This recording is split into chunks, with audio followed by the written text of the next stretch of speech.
बिस्मिल्लाहिर्रहमानिर्रहीम। अस्सलाम वालेकुम स्टूडेंट्स, उम्मीद है भाई सब खैरियत से होंगे। तो आज की वीडियो का जो टॉपिक है वो चैप्टर नंबर 20 है, मैट्रिक फ़िज़िक्स का। उसके न्यूमेरिकल्स हैं। तो टोटल 4 न्यूमेरिकल्स हैं इस चैप्टर में, जैसा कि आपकी स्क्रीन में सामने लिखा हुआ है, दिख रहा है आपको। और ये पेज नंबर 232 में आप चाहें तो अपनी बुक का पेज नंबर 232 खोलिएगा, उसमें आपको ये चारों न्यूमेरिकल्स मिल जाएंगे। तो पेपर में अक्सर आते हैं। 2024 का पेपर अब हो चुका है, परसों ही हुआ है, तो उसमें जो है इस चैप्टर से कोई न्यूमेरिकल नहीं आया है। तो 2025 के स्टूडेंट्स के लिए बहुत ज़्यादा इंपॉर्टेंट है इस चैप्टर का न्यूमेरिकल। तो 2025 में जो मैट्रिक का पेपर इंशाल्लाह दें उनको, तो ये 4 न्यूमेरिकल्स और इसकी वर्कड एग्जाम्पल्स आपको अच्छे से आनी चाहिए। तो अब हम बढ़ते हैं, बाकायदा इनके न्यूमेरिकल्स को सॉल्व करते हैं। तो सबसे पहले तो मैं आपको बता दूं कि इस चैप्टर के न्यूमेरिकल्स को सॉल्व करने के लिए आपको ये जो फार्मूलाज हैं इस चैप्टर के, 2 फार्मूलाज हैं टोटल, ये आपको याद करने पड़ेंगे। एक एन का फार्मूला है जो कि एन = t/t हाफ है, और दूसरा एक्स का फार्मूला है। एक्स के टोटल 2 फार्मूले हैं, एक ये रहा और एक ये रहा, ठीक है। एक फार्मूला है x = 1/2n, और ये जो n है ये वही n है जो कि ऊपर फार्मूले में है, number of half life. And then ये x = a2/a1। टोटल x के 2 फार्मूले हैं। अब किसको क्या बोला जाता है ये ज़रा देख लेते हैं। वेयर लिखा हुआ है मैंने, n जो है नंबर ऑफ़ हाफ लाइव्स हैं। इसी तरीके से अगर हम बात करें t की, तो स्मॉल t टोटल टाइम है। a जो है वो एक्टिविटी होगा या रेट ऑफ डीके होगा, इसका यूनिट डिसइंटीग्रेशन पर मिनट पर ग्राम होता है, या फिर डिसइंटीग्रेशन पर सेकंड पर ग्राम होता है। इसी तरीके से अगर फ्रैक्शन ऑफ सैंपल की बात करें, ये x कहलाता है। x जो है वो हमारा फ्रैक्शन ऑफ सैंपल है, ठीक है। और इसी तरीके से इसका जो यूनिट होता है वो परसेंटेज होता है। अच्छा, जो भी सवाल में परसेंटेज में वैल्यू गिवन हो, आप पढ़े बगैर भी लिख सकते हैं कि वो x है, सही है। पढ़े बगैर मतलब कोई भी सवाल पढ़े और फ़ौरन लिख दिएगा अगर परसेंटेज में कोई वैल्यू गिवन है तो वो लाजमी आपका x होगा, ठीक है। और x को आप चेंज भी कर सकते हैं डिवाइड बाय 100 करके। ओके, हो गई, बात हो गई, सही है। अब हम बढ़ते हैं आगे इसके न्यूमेरिकल्स की तरफ।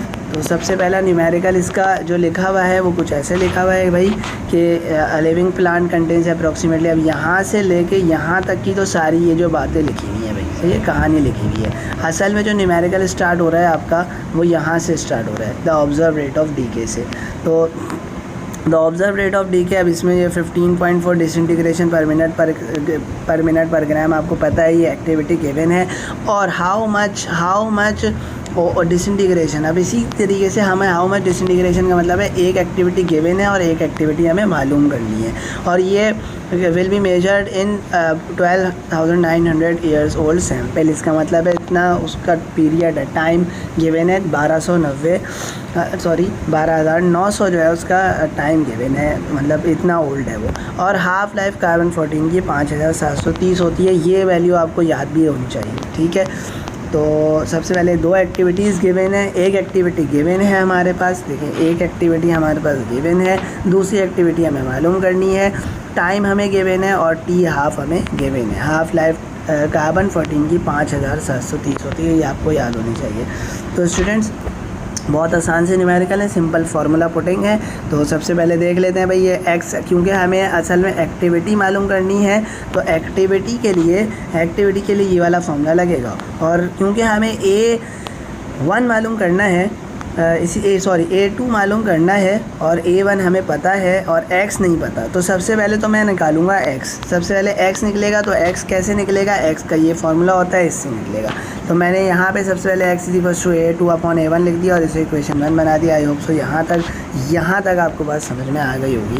a2 = x × a1, ये फार्मूला अरेंज किया है मैंने, क्योंकि मुझे a2 की वैल्यू निकालनी थी, तो a1 इधर जाके मल्टीप्लाई हो गया, इससे क्लियर हो गई बात। आगे बढ़ते हैं भाई। तो ये क्वेश्चन 1 हो गई। अब क्योंकि हमें अगर A2 चाहिए तो हमें x चाहिए, सही है। तो x के लिए हम क्या करेंगे, x के लिए ये वाला फार्मूला लगा देंगे, x = 1/2 की पावर n।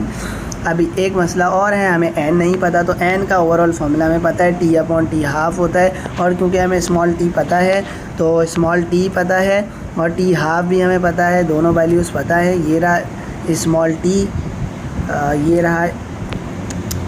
ये रहा स्मॉल t, और ये रहा t हाफ, ठीक है। ये दोनों वैल्यूज़ पता है आपको, ये रहा स्मॉल t और ये रहा t हाफ, तो आपको ये दोनों वैल्यूज़ पता है। यहाँ पे पुट करेंगे, आपके पास n आ जाएगा, n को इधर पुट करेंगे तो आपके पास x आ जाएगा। x को फिर इक्वेशन 1 में पुट करेंगे, यानी इक्वेशन 1 इधर पुट करेंगे तो आपके पास A2 का आंसर आ जाएगा। अगर कोई मसला हो इसको सॉल्व करने में तो आप मुझसे पूछ सकते हैं। आई होप सो क्लियर हो गई होगी बात। अब हम अगले न्यूमेरिकल की तरफ बढ़ते हैं, अपने नेक्स्ट न्यूमेरिकल की तरफ। Numerical number 2, the smallest carbon 14 activity लिखा हुआ है। The smallest carbon 14 activity that can be measured. अब ये 0.20% है, आँख बंद करके लिख दिएगा, ये एक्स गिवन है। इफ़ कार्बन 14, अब कार्बन 14 की बात आ रही है तो आपको लाजमी पता होना चाहिए कि इसका जो हाफ़ लाइफ होती है वो 5730 होती है, ऊपर वाले न्यूमेरिकल में गिवन भी थी। ठीक है, तो टी हाफ गिवन है हमें और एक्स गिवन है, दो बातें तो हमें गिवन है। और उसके बाद आप क्या बोल रहे हैं कि the object must have died with in how many years, मतलब टोटल टाइम पूछ रहे हैं वो। तो ये देखें, इसका डाटा आपके सामने है, इसका डाटा ये रहा। अब न्यूमेरिकल नंबर 2, अब इसमें देखें एक्स गिवन है हमें, परसेंटेज में इसको मैंने डिवाइड बाय 100 करके वैल्यू निकाल ली इसकी। टी हाफ क्योंकि गिवन नहीं था, मुझे याद था कार्बन 14 की बात की गई है, तो टी हाफ भी मुझे पता है और टाइम हमें मालूम करना है। तो ये न्यूमेरिकल मैंने अच्छा खासा आपको सॉल्व कर दिया, क्योंकि इसमें थोड़ी सी एक लॉजिक लगनी थी लॉग की, तो वो भी आपको समझा देता हूँ मैं। तो सबसे पहले तो अगर मुझे टी मालूम करना है तो टी सिर्फ़ और सिर्फ इसी फार्मूले में आ रहा है। ठीक है, तो इसी फॉर्मूले से टी आएगा। तो टी हाफ तो मुझे पता है, एन मुझे नहीं पता, तो मैं पहले एन निकालूंगा। अब एन कैसे निकलेगा, अब देखिए इसको अरेंज करके क्वेश्चन 1 बना लिया हमने। एन कैसे निकलेगा, एन देखें इस फॉर्मूले से निकलेगा, x = 1/2 की पावर n, क्योंकि हमें x पता है तो ये फॉर्मूला हमने लगाया। अब ये सॉल्यूशन देखें, x की जगह x की वैल्यू लिख दी, 1/2 की पावर n ऐसे ही आ गया। अब हमने क्या करा, taking log on both side, दोनों तरफ लॉग ले लिया, इधर भी लॉग ले लिया, इधर भी लॉग ले लिया। देखिए ऐसे लिख दिया इसको हमने। क्लियर हो गई बात। अब ज़रा आगे बढ़ते हैं। यहाँ पे देखेंगे तो लॉग 0.002 का जो आंसर आएगा वो -2.6989 आएगा, और लॉग 1/2 की पावर n ऐसे ही लिख दिया हमने दोबारा। और अब देखें एक फॉर्मूला होता है, मैं 9th में हमने करोड़ों साल पहले हमने पढ़ा था, लॉग a की पावर b जो है वो बराबर होती है b log a के। सही है, आई होप सो याद होगा आप सबको। तो यहाँ पे लॉग a की पावर b ही लग रही है, ये a और ये b। ठीक है, तो यहाँ पे हो जाएगा n log 1/2। ठीक है, नेक्स्ट अब देखें ये ऐसे ही आ गया है, ये n ऐसे ही आ गया, log 1/2 की वैल्यू आ गई। अब इसको मज़ीद सॉल्व करा, मज़ीद मैं आपको समझा नहीं रहा क्योंकि ये आप मैट्रिक लेवल के बच्चे हैं, तो आई होप सबको समझ में आ रही होगी। ये कैलकुलेशन n आ गया। ठीक है, n को अब हम इक्वेशन 1 में यहाँ पे पुट कर देंगे। ठीक है, इस जगह पे हम n को पुट कर देंगे तो हमारे पास t आ जाएगा। क्लियर हो गई बात। तो इक्वेशन 1 एम्प्लॉय सेट करके यहाँ पे आपने खुद ही काम करना है। ठीक है, ये जो मैंने इधर एम्प्लॉय सेट की जगह छोड़ी है, ये आपने खुद ही काम करना है। ओके, नाउ अब हम न्यूमेरिकल नंबर 3 की तरफ बढ़ते हैं। तो न्यूमेरिकल नंबर 3 की तरफ अगर हम बढ़ें तो सबसे पहले न्यूमेरिकल 3 में हम देखें how long will it take. अब टाइम मालूम करना है, परसेंटेज गिवन है to take for 25% of the carbon 14। अब ये 25% ऑफ द कार्बन 14 किसी से कंपेयर किया जा रहा है।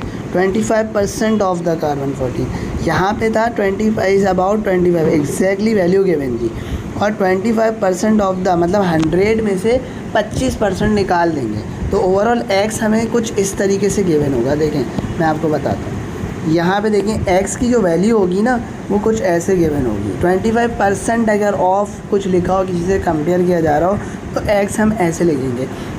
100% में से माइनस कर देंगे वो परसेंटेज, तो एक्स हमारे पास आएगा 75%, जो कि डिवाइड होकर 0.75 आ जाएगा। तो 25% ऑफ द कार्बन 14 का मतलब है उसका 25%, मतलब 100% वो था, 100 में से माइनस कर देंगे 25, तो आपके पास 0.75 आ जाएगा। आई होप सो क्लियर हो गई होगी। ये बात नहीं समझ में आई तो मैं फिर भी आपको पर्सनली समझा दूंगा, ट्यूशन इंशाल्लाह कोचिंग में जब आप आएँगे तो मज़ीद आपको क्लियर हो जाएगी ये बात। अदरवाइज़ आप मुझसे पर्सनली भी पूछ सकते हैं। ठीक है, तो उसके बाद अब आगे बढ़ते हैं हम नेक्स्ट। इसके आगे इस सवाल में क्या चीज़ गिवन है, अब कार्बन 14। उसके बाद अब क्या है, कार्बन 14 की बात की गई है, तो आपको पता है कि ये लाजमी इसमें टी हाफ मुझे खुद भी लिखना पड़ेगा, तो टी हाफ मुझे पता है। सॉरी, ये वाला न्यूमेरिकल नहीं है, ये वाला न्यूमेरिकल है। टी हाफ मुझे पता है 5730। ठीक है, अब हमें क्योंकि न्यूमेरिकल कुछ ऐसा है कि हमें क्या मालूम करना है, टी मालूम करना है। ठीक है, तो अगर हमें टी मालूम करना है तो टी अगर मालूम करना है तो टी से इसी फॉर्मूले में आता है। ये न्यूमेरिकल बिल्कुल एज इट इज़ यही न्यूमेरिकल है, इसी जैसा है, क्वेश्चन नंबर 2 जैसा है, बिल्कुल वैसे ही इसकी सॉल्यूशन होगी। तो आप इस सॉल्यूशन इसको देख लेंगे तो आपको इस वाले न्यूमेरिकल को समझ गए तो आप ये भी खुद कर पाएंगे। तो मैंने इसको सॉल्व नहीं करा है, मैंने सिर्फ स्केचेस बनाए न्यूमेरिकल्स के, आपको सॉल्व खुद करना है और बुक से आंसर कंपेयर करने हैं, ठीक है। तो बुक में सबके आंसर आपके पास ये देखें गिवन है, ठीक है, तो आपको समझ में आ जाएगी बात। आगे बढ़ें नेक्स्ट न्यूमेरिकल की तरफ। अब क्योंकि ये जो क्वेश्चन नंबर 4 है, ये वाला क्वेश्चन ये बिल्कुल एज इट इज़ इसी जैसा है, तो इसमें बिल्कुल इसी जैसे फॉर्मूले लगेंगे। ये दोनों सेम थे और ये सेम है, ठीक है। तो अब हम जल्दी से बढ़ते हैं आगे अगली न्यूमेरिकल की तरफ। लास्ट न्यूमेरिकल है, इसमें अब सारी कहानी लिखी हुई है। टू यंग ट्री इज़ ये अब 0.296 डिसइंटीग्रेशन पर सेकंड पर ग्राम। मैंने अभी आपको बताया ये किसका यूनिट होता है, ये ए गिवन है हमारे पास, ठीक है। और another would sample prepared from object, अब ये आर्कियोलॉजिकल एक्सकेवेशन से निकला है। अब इसमें भी रेट ऑफ डी के गिवन है 0.19, एक और A2 गिवन है। A1 ये रहा हमारे पास, A2 ये रहा हमारे पास, ठीक है। व्हाट इज़ द एज, अब एज मालूम करनी है, इसका मतलब है टाइम मालूम करना है हमें, ठीक है। तो टाइम अगर हमें मालूम करना है तो मैं इसकी अब आगे बढ़ के बताता हूँ। ये देखिए न्यूमेरिकल इसका ये रहा, इसका डाटा A1 गिवन है हमें, A1 हमारे पास गिवन है, A2 हमारे पास गिवन है, T हमें मालूम करना है और T equals to n into t half, ये वाला फॉर्मूला लगेगा इसमें क्योंकि हमें T मालूम करना है, ठीक है। तो अब हम अगर मज़ीद इसकी सॉल्यूशन की तरफ देखें तो इसको मैंने पूरा सॉल्व नहीं करा है। अब क्योंकि हमें n चाहिए, n हमें नहीं पता, तो हम n इस फॉर्मूले से निकाल लेंगे, यानी इस वाले फॉर्मूले से निकाल लेंगे।